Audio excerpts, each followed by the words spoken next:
तो 9th students, आज की क्लास में मैं आपको कैदी और कोकिला इस पार्ट का रिवीजन कराऊंगा, इस कविता का रिवीजन कराऊंगा। ठीक है, तो सबसे पहले जान लीजिए कि इस कविता के बारे में थोड़ा सा।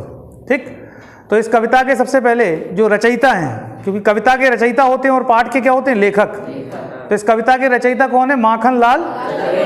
याद रहेगा, नाम याद रहेगा? अच्छा, कभी भूल जाओ तो मक्खन से याद रख लीजिए। ठीक है आप भूलेंगे नहीं, मक्खन से नहीं हाँ, माखन लाल चतुर्वेदी तो ये याद करने के लिए कभी भूले नहीं आप, वजह ही है केवल। दूसरा, अब इस पाठ में ऐसा क्या है, इस कविता में ऐसा क्या है? तो इस कविता में जब भारत देश पर क्या था, अंग्रेजों का शासन था। ठीक है, और अंग्रेजों का शासन कैसा था? जुल्म और अत्याचार काफ़ी होता था, और जो भी उनके विरुद्ध आवाज़ उठाता था उसका क्या होता था? उसको जेलों में बंद कर दिया जाता था, उसे तरह तरह की यातनाएं दी जाती थी। तो जिन लोगों ने ये लेसन पहले से पढ़ा है उन्हें सबको मालूम है कि इस लेसन में क्या है।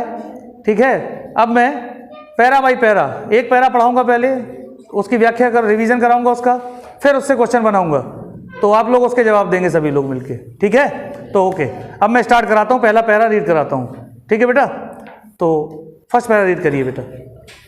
क्या गाती हो, क्यों रह जाती हो, कोकिल बोलो तो क्या लाती हो, संदेशा किसका है, कोकिला बोलो तो। बैठ जाओ। कोकिल बोलो।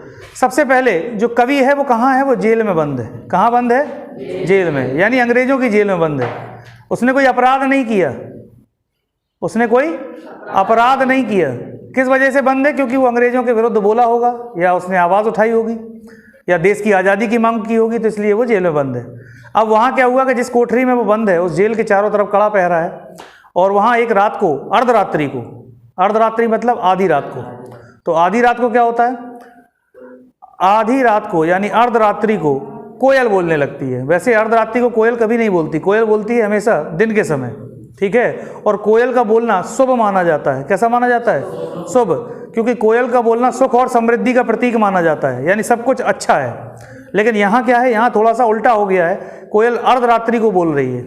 ठीक, तो कवि कहता है पहली पंक्ति में कि क्या गाती हो। आखिर कवि ने जब सुना कि कोयल बोल रही है तो कवि जानना चाहता है कि आखिर क्या गाती हो, तुम क्या गा रही हो। कोयल से पूछता है कि हे कोयल, तुम क्या गा रही हो, क्यों रह जाती हो, और अगर कुछ गा रही हो तो फिर बाद में रुक रुक क्यों जाती हो, क्यों रह जाती हो, क्या लाती हो, क्या किसी का आप संदेशा लेकर आई हैं, क्या किसी का संदेशा लेकर आई हैं। अगर किसी का संदेशा लेकर आई हो तो कम से कम उस संदेश को सुनाओ या बताओ। संदेशा किसका है? आखिर किसी ने अगर संदेशा भेजा है तो कभी कोयल से जानना चाहता है कि अगर किसका संदेशा लेकर आई हो। कोकिल बोलो तो कोयल बताओ, कोयल जवाब दो। ठीक है, एक पंक्ति बची है, लास्ट पंक्ति, आप में से कोई रीड कर दीजिए इसी पैरा की, कोई भी एक स्टूडेंट, कोई भी एक स्टूडेंट जल्दी। अरे नहीं, इसी की एक पंक्ति बची है, कोकिल बोलो तो के बाद। एक मिनट, कोकिल बोलो तो कोयल जवाब दो, कोयल बताओ। ठीक है, तो ये एक पैरा आपका कंप्लीट हो गया। ठीक, अब दूसरा पैरा के और एक्सप्लेन कर दें, इसके बाद फिर आपसे क्वेश्चन बना के पूछे जाएंगे। ओके, तो अब बारी सेकंड की, सेकंड पैरा की। तो ऊंची काली दीवारों के घेरे में, यानी चारों तरफ क्या है? ऊंची ऊंची काली क्या है? दीवारें हैं। ऊंची काली दीवारों के घेरे में, भाई जेल की दीवार कैसी होती है? ऊंची होती है। ठीक है, और रात है तो रात में तो सभी काली, और हो सकता काली हो भी, कुछ कहा भी नहीं जा सकता। ठीक है, तो ऊंची काली दीवारों के घेरे में, डाकू चोर बदमाशों के डेरे में। तो जो डाकू हैं, चोर हैं, जो लुटेरे हैं, ठीक, जेल में कौन बंद होता है? यही लोग बंद होते हैं, यानी जो अनसोशल एलिमेंट्स होते हैं, असामाजिक तत्व जिनको कहते हैं हिंदी में, जेल में इन्हीं को बंद किया जाता है। भाई ऐसा तो नहीं कि भले लोगों को बंद कर दिया जाता, लेकिन अंग्रेजों के समय कुछ भी संभव था। यहाँ तो अंग्रेजों के खिलाफ जिसने भी आवाज़ उठाई उसको जेल में क्या किया गया? बंद कर दिया गया। तो जीने को नहीं देते पेट भर खाना, तो क्या करते हैं ये जो कैदी बंद होते हैं, जो भारत की आज़ादी के नारे लगाते थे या अंग्रेजों के खिलाफ बोलते थे, उनको जीने के लिए पेट भर खाना नहीं देते थे। ठीक है, केवल इतना देते थे कि वो केवल जीवित रह सकें, पेट भर के खाना नहीं देते थे। ठीक है, और मरने भी नहीं देते। अगर कोई कैदी डिप्रेस्ड हो जाए, तनाव में आ जाए, अगर वो सोचे कि मैं मर जाऊं, आत्महत्या कर लूं, तो उसको मरने भी नहीं देते थे। ठीक, फिर क्या करते थे, तड़प कर रह जाना, और वो कैदी को क्या करते थे, तड़पाते थे।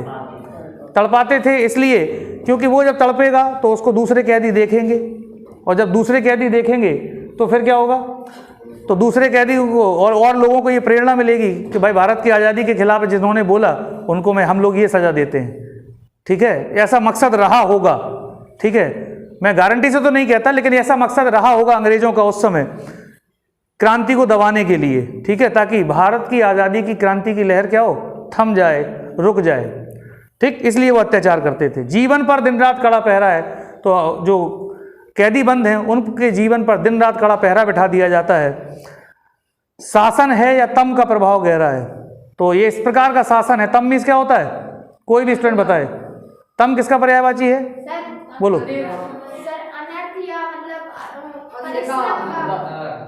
देख के बताओ, अंधकार। तो अंग्रेजों का शासन कैसा था, अंधकार है, तो अंधकार पूर्ण था, यानी ये काला शासन कह सकते हैं। ठीक है, अंधेरा। ठीक है, अच्छा ऐसे याद नहीं आएगा, वो शक्तिमान का याद करिए, अंधेरा कायम रहे तो याद आ जाएगा। ठीक है, तो शासन कैसा था, ये काला शासन था, क्योंकि काले शासन में किसी को भी बोलने की इजाज़त नहीं होती, अपना पक्ष रखने की इजाज़त नहीं होती, काले शासन में ये होता है। अच्छा आगे देखिए, हिमकर निराश कर चला, तो हिमकर किसका पर्यायवाची है, चंद्रमा का, यानी सूर्य। लोगों को काली रात के बाद क्या आता है, हमेशा चांदनी रात आती है, तो लोगों को एक उम्मीद होती है किससे, चंद्रमा से, कि काली रात के बाद आखिर एक ना एक दिन चांदनी रात अवश्य आएगी। ठीक है, इसी सहारे भारतीय लोग जी रहे थे। तो हिमकर निराश कर चला, यहाँ क्या किया, जो आज़ादी रूपी चंद्रमा है उसने भी क्या किया, अभी निराश किया है। ठीक, आगे निराश कर चला गया। काली इस समय इस कलिमामय जगी क्यों आली, तो इस कलिमामयी जगी क्यों आली, इतनी काली रात में कोयल तुम हम लोगों को क्यों जगा रही हो और खुद स्वयं क्यों जाग रही हो। ठीक है, कोयल कोकिल बोलो तो कोयल जवाब दो। तो ये पूरे पैरा की व्याख्या थी। अब इससे संबंधित प्रश्न बनाते हैं कि कितने प्रश्न से संबंधित बनते हैं, वो उसके जवाब आप लोगों को देने हैं। ठीक है, तो पहला प्रश्न तो बहुत इजी है, ये मैं अभी बता चुका हूँ। पहला प्रश्न जो है वो इस कवि, इन पंक्तियों की जो कविता है, ठीक है, इस कविता और कवि का नाम बताइए। कविता का नाम क्या है और कवि का नाम क्या है, बहुत इजी क्वेश्चन है। सभी के हाथ उठे हैं सबसे पीछे, एट लास्ट। कवि का नाम माखनलाल चतुर्वेदी और कविता का नाम, बहुत बढ़िया, शाबाश, बैठ जाओ। कवि का नाम है माखनलाल चतुर्वेदी, ठीक है, और कविता का नाम है कैदी और कोकिला। ठीक है, तो कभी हमें लगता शायद इस कविता के कवि को तो आप कभी नहीं भूलेंगे, अगर भूल जाओ तो एक ऐड याद कर लेना जो टीवी पे आता है। ठीक है, खोलो ढक्कन जिंदगी मक्खन, याद आया? नहीं आया? अमूल का आता है, याद आ गया होगा। तो आराम से आप इस कविता के कभी भूल जाएं तो बस यही ऐड याद कर लेना, आपको नाम याद आ जाएगा। ओके, याद हो ही गया पहले, लेकिन अभी याद हो गया, हो सकता आफ्टर 1 मंथ या 2 मंथ आफ्टर आप भूल जाएं। ओके, तो आगे देखते हैं। सेकंड क्वेश्चन है आपका, कवि कोयल से क्या पूछता है। सेकंड क्वेश्चन, कवि कोयल से क्या पूछता है, कौन बताना चाहेगा?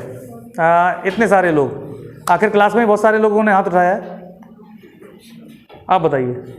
कवि कोयल से पूछता है कि तुम क्या गाती हो, और जब तुम गाती हो तो फिर बार बार रुक जाती हो, अगर कोई संदेशा है तो फिर उसको क्यों नहीं बताती हो? बिल्कुल सही बात है, जो लेसन में था, जो कविता में था, वो पूरा इन्होंने बताया कि आखिर तुम क्या गाती हो, कि तुम क्या गा रही हो, अगर कोई संदेशा लेकर आई हो तो वो संदेशा बताओ, इतनी रात को क्यों बोल रही हो, ये सारे प्रश्न कवि ने कोयल से पूछे। ठीक है, तो इनको एक प्रॉपर सीक्वेंस में लगा के इसका जवाब हम लिख देंगे, यही तीनों पॉइंटों को। ठीक है, अच्छा अगला क्वेश्चन, जीवन पर कड़ा पहरा है। हाँ बिल्कुल सही है, समृद्धा बिल्कुल सही जवाब है आपका, वेरी गुड, यही मैंने बताया है, वही आपने लिखा है। अगला क्वेश्चन है, जीवन पर अब कड़ा पहरा है, इस पंक्ति का क्या आशय है, इस पंक्ति का क्या मतलब है, कौन बताना चाहेगा? सर अंग्रेजों का शासन है, मतलब अंग्रेजों गलत शासन है, उन्हें मतलब खाने को नहीं दे रहे हैं, अंग्रेजों को कह रहे हैं कि जीवन पर बड़ा काला शासन। बैठ जाओ, आगे बताओ।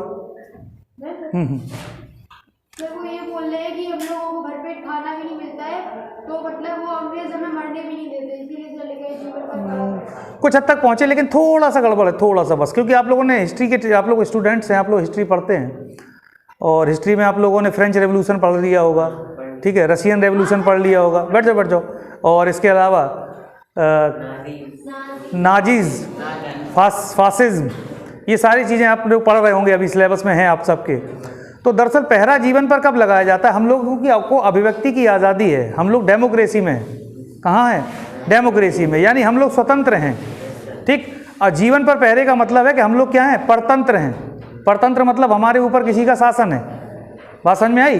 तो जीवन पर जब भी पहरा लगता है, चाहे वो किसी के द्वारा लगाया जाए, इसका मतलब कि आप क्या हैं? परतंत्र हैं, ठीक है। अब इसको अपने घर से मत जोड़ लेना, ध्यान रहे। जीवन पर पहरे का मतलब आप वही करेंगे जो हम कहेंगे, इसके अलावा आप कुछ नहीं कर सकते। तो जीवन पर दिन रात कड़ा पहरा, इसका मतलब कि क्या मतलब है? इसका मतलब है कि भारत पर किसका शासन है? अंग्रेजों का शासन है, और भारत देश कैसा है? परतंत्र है। अब फिर इसमें क्या जोड़ेंगे? फिर इसमें जोड़ेंगे लास्ट वाली पंक्ति, जो उनको पेट भर खाने नहीं दिया जाता, केवल जीने के लिए, ठीक है। और अगर कोई कैदी, और उन्हें अपनी इच्छा से कोई कार्य नहीं करने दिया जाता, और अगर कोई कैदी मरना भी चाहे तो उसको मरने नहीं दिया जाता, केवल तड़पाया जाता है, तो वो भी जोड़ देंगे। तो ये सब इस पहरे में आ जाएगा। आगे समझ में सबको?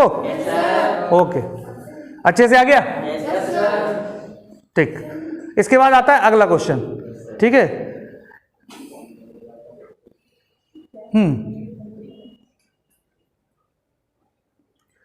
अगला क्वेश्चन है,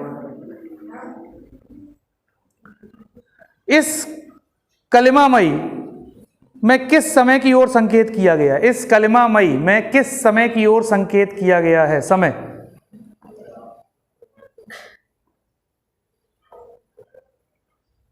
कोई भी बताना चाहे। हाँ हाँ बिल्कुल सही है, आधी रात, काली रात, कुछ भी लिख सकते हैं आप। जो समय है वो आधी रात का है, तो आधी रात को, रात तो काली होती ही है, ठीक है, चांदनी रात ना हो बस। तो हाँ हाँ बिल्कुल सही, आपने बिल्कुल सही बताया हरेन, आपने बिल्कुल सही जवाब दिया है, ठीक है। इसके बाद अगला क्वेश्चन, ये क्वेश्चन थोड़ा सा हटके है, इसके लिए आपको थोड़ा सा अपना दिमाग इस्तेमाल करना होगा। अगर ये आता है कि शोर नहीं बेटा प्लीज़, आई रिक्वेस्ट यू, शोर नहीं, ध्यान से सुनो। अगला क्वेश्चन जो है वो थोड़ा सा हटके है, उसके लिए आप अपना थोड़ा सा दिमाग का इस्तेमाल करिए, तभी इसका जवाब दे पाएंगे। अगला क्वेश्चन है कि इस काव्यांश में, जो काव्यांश आपने अभी पढ़े हैं ये दोनों, किस बोली का प्रयोग है? ठीक है, ध्यान से सुनिए। इस काव्यांश में कौन सी भाषा का प्रयोग किया गया है?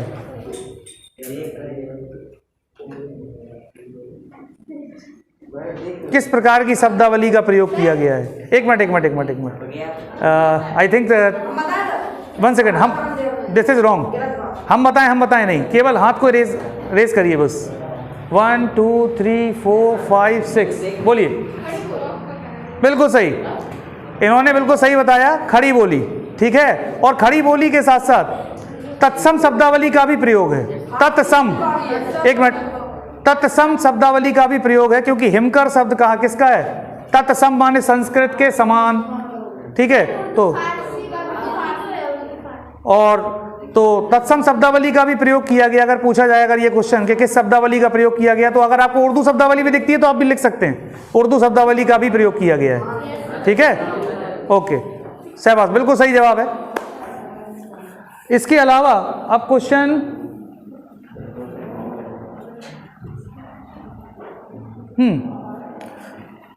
कवि कहां रहकर कोयल से बातें कर रहा है और बातें क्यों कर रहा है, क्या वजह है? ये देखो बने हुए क्वेश्चन है सब।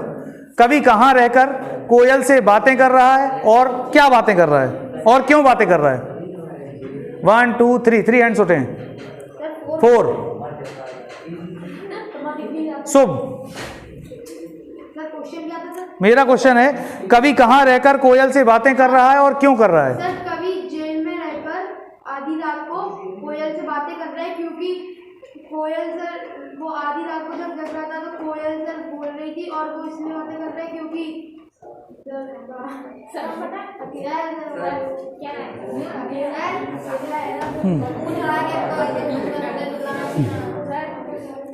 सही जवाब, आपने सही जवाब दिया है। सबसे पहला जवाब तो यही है कि कवि कहाँ रहकर, तो पहली थी आप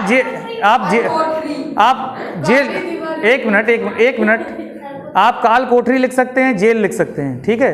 कभी जेल में बंद है या जेल की काल कोठरी, ऐसा लिख सकते हैं। कभी जेल की काल कोठरी में बंद है, ठीक है। और अब ये बताइए कि वह वहाँ कहाँ रहकर कोयल से बातें कर रहा है और क्यों बातें कर रहा है, क्या बातें कर रहा है, वो भी बताइए। बताइए। दरअसल कोई भी स्टूडेंट, एनी,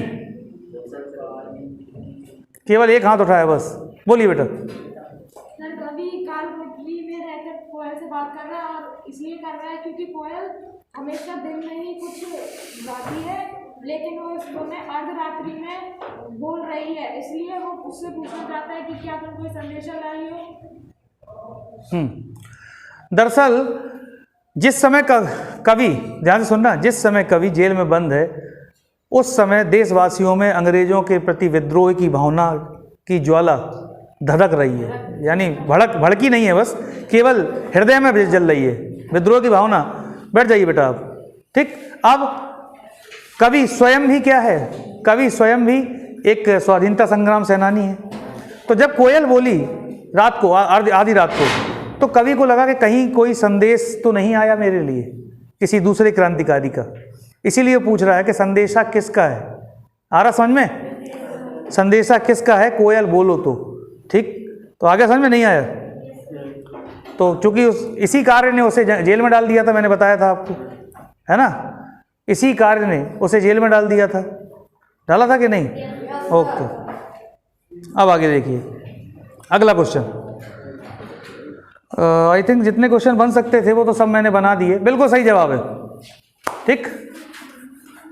तो अब आगे बढ़ते हैं, क्योंकि जितने क्वेश्चन बन रहे थे इससे वो सब मैंने बना दिए।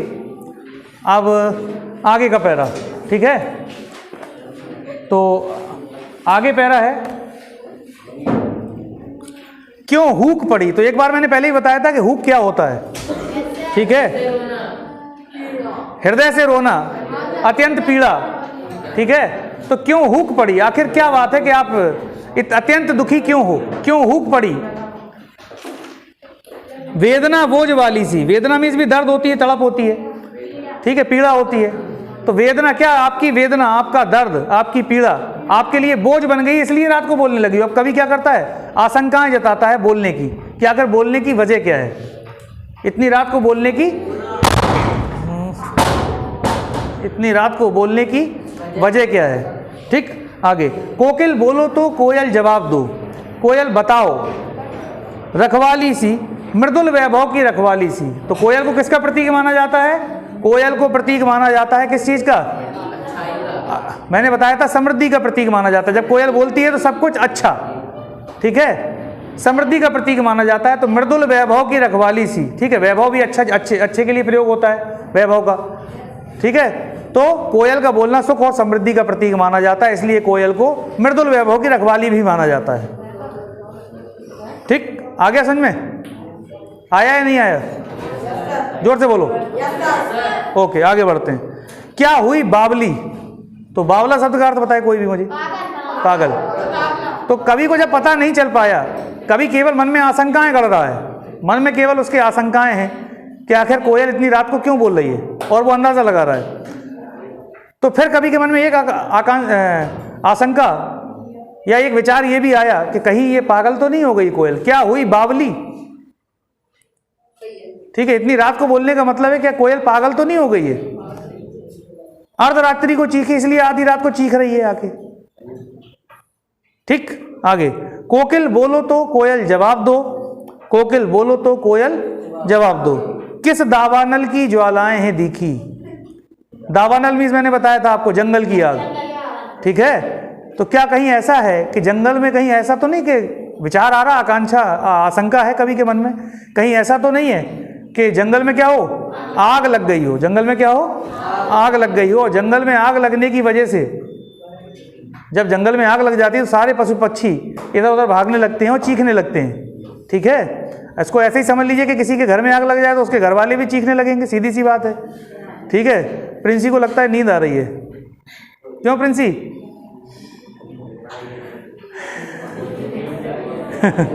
अच्छा, बोरिंग लग रहा है लेक्चर, लगता है। आगे देखते हैं, प्रिंसी नथवरिया को नींद आ रही है। आगे बढ़ते हैं।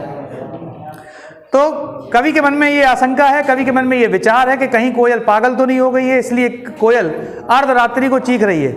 और फिर है कि कहीं ऐसा तो नहीं कि इसने जंगल की आग को देख लिया हो, दावानल को देख लिया हो, इस वजह से चीख रही है। कोकिल बोलो तो कोयल जवाब दो, हो गया। अच्छा, अब इससे संबंधित प्रश्न, कवि को कोयल की हूक कैसी लग रही है? कवि को कोयल की हूक कैसी लग रही है? हुक मीन्स मैंने बता दिया समृद्धा, इसके पहले भी कई बार बताया है। हुक अच्छे से समझाया है कि हुक का मतलब होता है जब व्यक्ति हृदय से दुखी होता है, ठीक है, यानी हृदय से निकलने वाली वेदनापूर्ण ध्वनि ही हुक कहलाती है। ध्वनि के अलावा आंसू भी आ सकते हैं इसमें। तो फिर से बताइए इसका जवाब, कवि को कोयल की हुक कैसी लग रही है? कौन बताना चाहेगा? बोलो। सर वो सर संकेत कर रहा है कि जंगल में आग तो नहीं लगी है, या कोयल पागल तो नहीं हो गई है। इसका जवाब मैंने अभी जस्ट थोड़ी देर पहले दिया था, अभी हाल बस तुरंत। बिल्कुल, कवि को कोयल की हुक अत्यंत वेदनापूर्ण लग रही है, अत्यंत दर्द भरी लग रही है। इतना थोड़ा सा जो लिखना है बस, बहुत सिंपल सा जवाब था। बैठ जाइए बेटा, शाबाश। अगला क्वेश्चन, कवि ने कोयल की आवाज कब सुनी? बिल्कुल, बहुत, ये तो बहुत इजी है भाई। दिस इज, ये चीज अच्छी नहीं है, एक सभ्य क्लास में ये चीज नहीं होनी चाहिए। आप हाथ उठाइए और अगर मैं आपको मौका दूं तो आपको, देखो सबको तो मौका मिलेगा लेकिन बारी बारी से मिलेगा। आप सब सोचें कि इकट्ठा सबको मौका मिल जाए, ये चीज़ गलत है। आप इकट्ठा जवाब कभी नहीं देंगे, सिर्फ एक एक करके, तो मौका सबको मिलेगा। आधी रात को, बड़ा सिंपल सा जवाब है। अर्धरात्रि को लिख सकते हैं, आधी रात को लिख सकते हैं, ठीक है। अगला क्वेश्चन, वेदना बोझ वाली सी इस पंक्ति के माध्यम से कवि किस ओर संकेत करना चाहता है? वेदना बोझ वाली सी, अभी बता के गया हूं मैं। वेदना बोझ वाली सी इस पंक्ति के माध्यम से कवि किस ओर संकेत करना चाहता है? आवाज नहीं, बिल्कुल।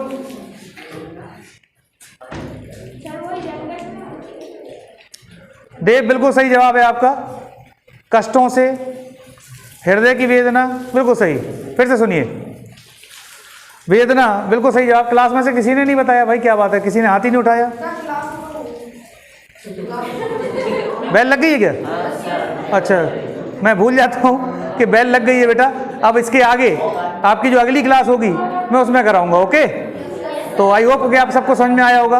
और हाँ, जो लोग आज वेटिंग में थे वो ज़्यादा लेट थे, इस वजह से मैंने उनको एंट्री नहीं दी, ठीक है। अगर समय पे भी आ जाते, लास्ट के 10 मिनट्स बचे हैं, आपको एंट्री देके मैं क्या करूँगा बताइए। तो थोड़ा सा समय का भी ध्यान रखिए, मैं समय का ध्यान रखता हूँ तो आप भी रखिए, ओके बेटा। Good bye.